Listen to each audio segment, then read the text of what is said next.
சென்னை அடுத்த காட்டுப்பள்ளி துறைமுகத்தில் ரூபாய் 9 கோடி மதிப்பிலான வெள்ளிக்கட்டிகள் திருடு போன வழக்கில் தற்போது ரூபாய் 5 கோடி மதிப்பிலான 510 கிலோ வெள்ளிக்கட்டிகள் பறிமுதல் செய்யப்பட்டிருக்கின்றன. கூடுதல் விவரங்களோடு இணைகிறார் செய்தியாளர் பாஸ்கர். பாஸ்கர், வணக்கம். விவரங்களை பதிவு பண்ணலாம் பாஸ்கர்.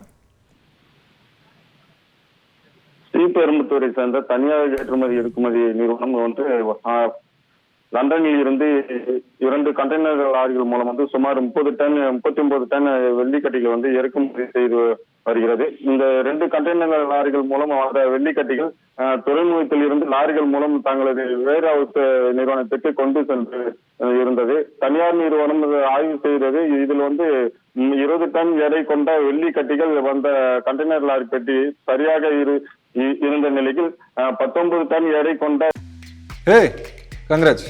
யாரந்த பையன்? கல்யாணம் இல்ல, நான் பிசினஸ் ஸ்டார்ட் பண்ண போறேன். எப்படி? பாஸ் வாலா பி தி பாஸ்.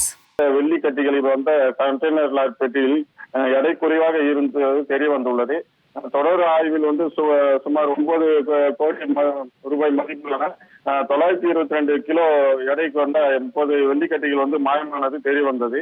இதனை தொடர்ந்து கண்டெய்னர் லாரியில் பொருத்தப்பட்டிருந்த GPS கருவி தனியார் நிறுவன அதிகாரிகள் ஆய்வு செய்தனர். அப்போது அதானி துறைமுகத்தில் இருந்து சரக்குகளை வெளியே அனுப்புவதற்கு முன்பாக கண்டெய்னர் பெட்டி திறக்கப்பட்டிருந்தது உறுதியானது. இதை அடுத்து தனியார் நிறுவனத்தின் மேலாளர் இது தொடர்பாக காட்டூர் காவல் நிலையத்தில் புகார் அளித்திருந்தார். இந்த புகாரின் பேரில் காட்டூர் போலீசார் திருட்டு வழக்கு பதிவு செய்து விசாரணையில் ஈடுபட்டனர்.